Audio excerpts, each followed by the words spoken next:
Jesus died to save the entire world. Today, he's training us in grace so that we can go out and influence someone else's life. That's why I'm so grateful for the friends and partners of this ministry who freely and cheerfully give financial offerings to support us. You understand our vision and you help us in so many ways to reach those who are searching for hope in the midst of darkness. Thank you for empowering us to expand God's kingdom worldwide. Your financial donations into this ministry work all over the world to change countless lives. If you'd like to support our efforts to save the lost, you may call in or visit CrefloDollarMinistries.org today. God bless you.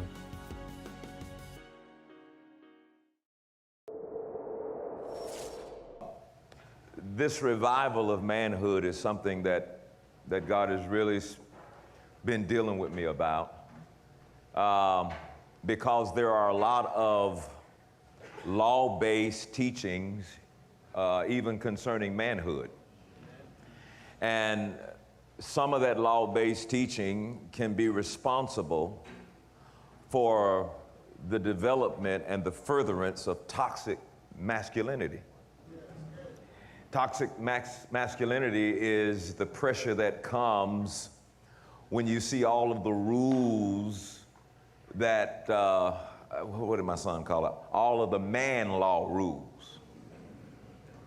Like men not supposed to cry. All of the man law rules. I mean, I still have an uncle who still thinks that it is a huge problem if I reach over and hug him, and I just grab him and hug him anyway. You 85 years old, I'm gonna grab you and hug you anyway.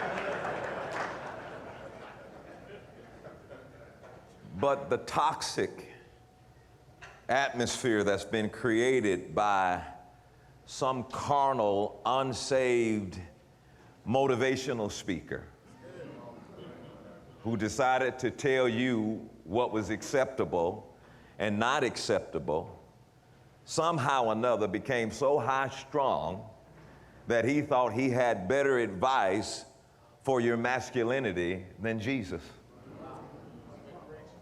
And he hadn't, because that toxicity has created a situation where men will either, take flight and leave and not understand it enough to stand in there and hang in there and to make the right decisions that need to be made, or to be able to open up to another man. And sometimes it's a matter of being able to become transparent. Transparency, it's something that a lot of men are afraid of. I don't want you to see my failures. And yet coming to church, even the church started participating in it, because, you ask, well, why is it that there's such a low percentage of men coming to church? Because we're the object of being dogged out a lot of times. Wow. The man is the head, and you need to do this, and it's your fault that, and your fault this. And I'm like, I got to be careful, I almost said.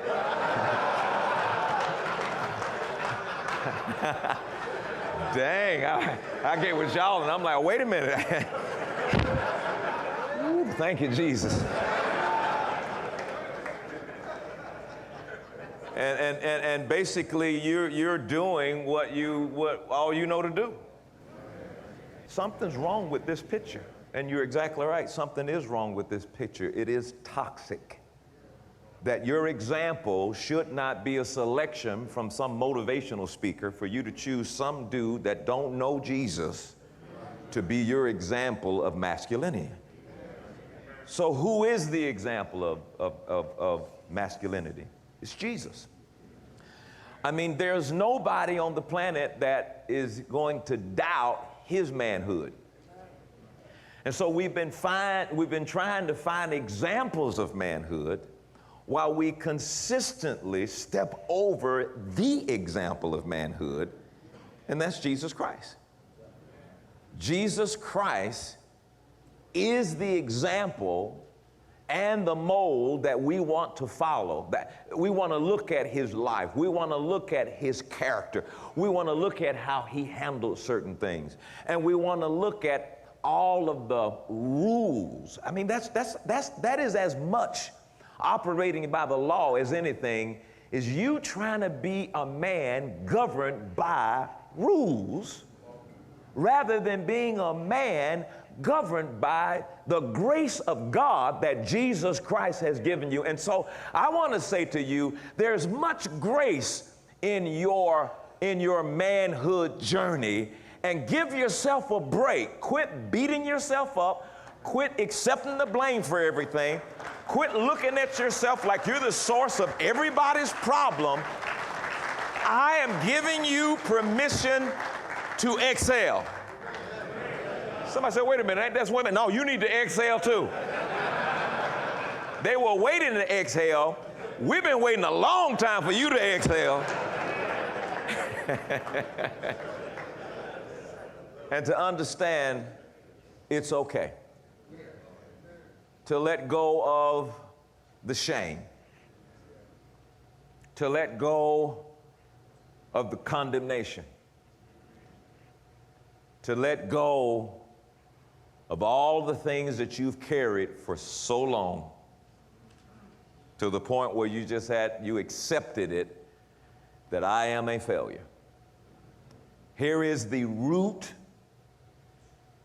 issue of every man's situation, and it is inferiority. The feeling that you don't matter, the feeling that you fall short. And there's only one way to deal with inferiority, and we have not dealt with it in the right way. What we have done is that we have covered up the authentic you because we're afraid of being found out. Being vulnerable is risky. Being vulnerable simply says, I can be vulnerable and open myself up to somebody, but they might use the information to hurt me. Being vulnerable, you can open yourself up to your wife and it might come back to you in an argument. Being vulnerable is risky.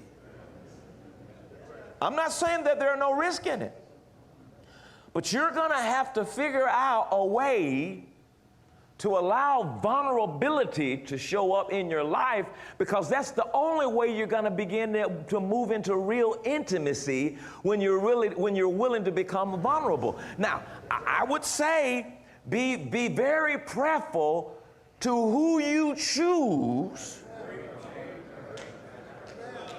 Can I get a witness? To who you choose to become vulnerable with. And especially in this day and time, you don't want what you share to be on Instagram. And you need to learn, this is a lesson you need to learn. When somebody tell you they're a fool, believe them. Don't get so desperate for relationship and friendship that you're not listening. People will tell you who they are. If you listen close enough, they'll tell you who they are. A man will tell you who he is. See, you got to understand, if there's a cover there, then you're dealing with a manufactured identity. You're dealing with a manufactured man who's hiding. And he doesn't feel real good about, letting you know who he really is. But the vulnerable man who can figure out how to accomplish this becomes the man who can finally remove the cover and share authentic intimacy. Now, some of you are trying to wonder, where am I going? Jesus is my example, but right now I want to deal with your soul. Man is a spirit. He doesn't have one. He is a spirit. He possesses a soul. Your soul is your thinker, your feeler, your chooser. Your soul is where your mind and your will and your emotions reside. And that area there will be responsible for where you end up. Where you go in life is going to be based on your soul. How many men are in jail today because they could not control their emotions, but their emotions controlled them? I was teaching at a prison one time, and after I finished teaching, one of the guys came up to me and they said, "Dang, Pastor, if I'd have known that, I wouldn't have been here. I lost my temper. I gave authority to my emotions, my negative emotions. My negative emotions came in and moved me to do something that I wouldn't normally do, and here I am in jail." And what would happen if, as men, we could learn how to control our emotions and not allow our emotions to control us? And see, as Christian men, sometimes you're told to ignore your emotions, or sometimes you're told that you don't have emotions. Well, you're a man. Man up. You heard that before? Bunch of bull. Man up. All that does is put pressure on your identity and adds to the struggle in toxicity that you're already dealing with. Man up. What they're saying is, ignore your emotions. Don't confront your emotions. Act like you don't have no emotions. And if you're going to be emotional, make sure it's a man emotion. Cussing, losing, fighting. You see how demonic that is? And these type of things have been behind the definition of manhood.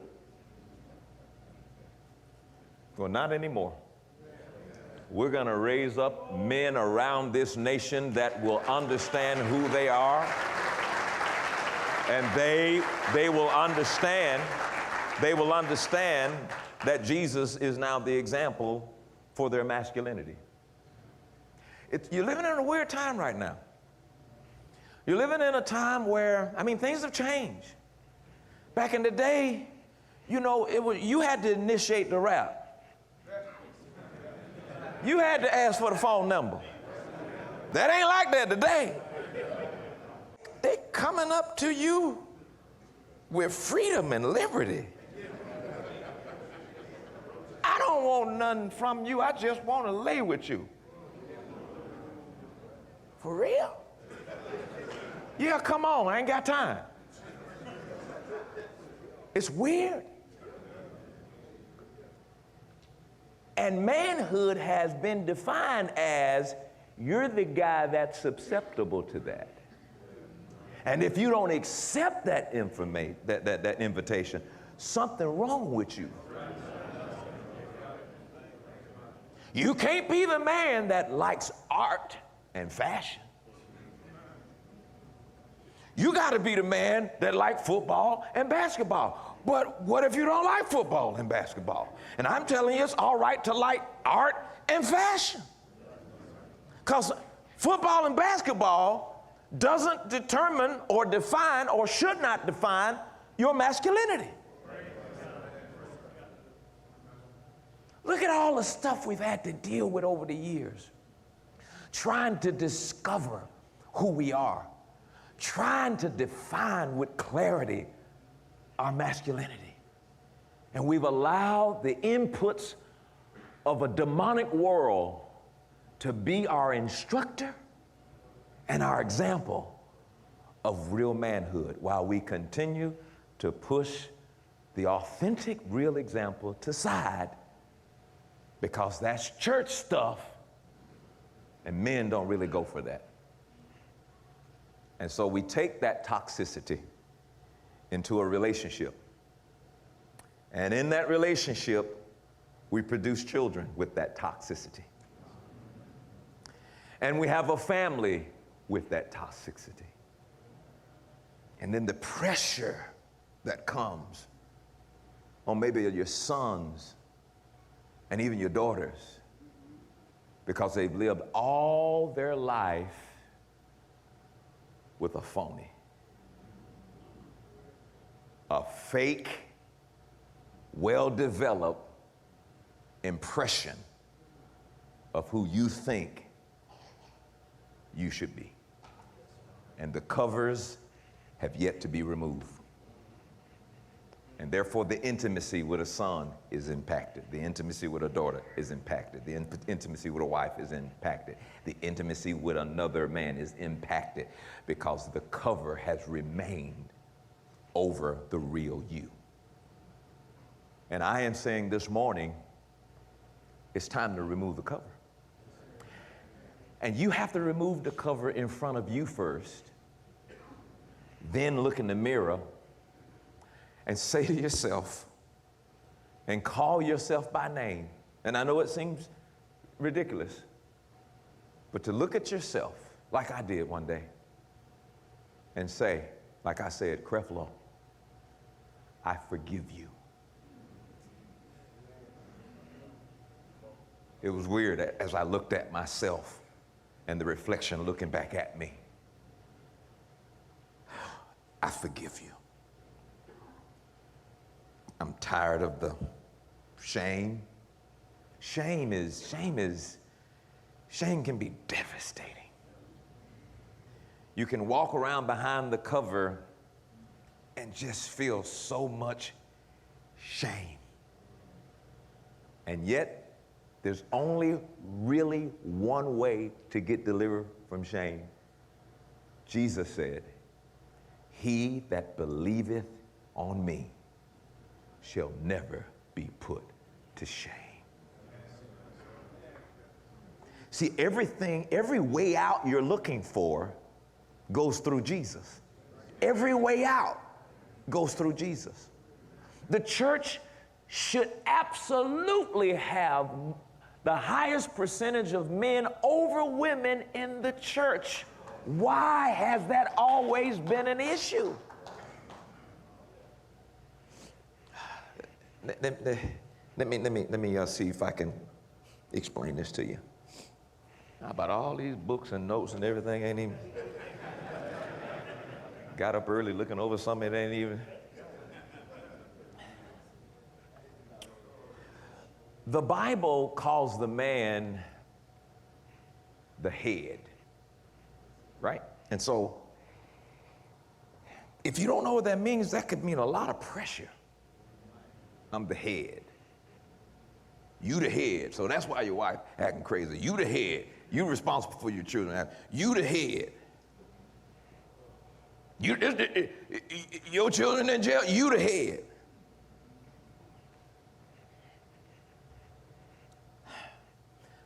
There's a Greek word where the word head comes from. It's the Greek word kephale. And that word literally means source. So God creates you,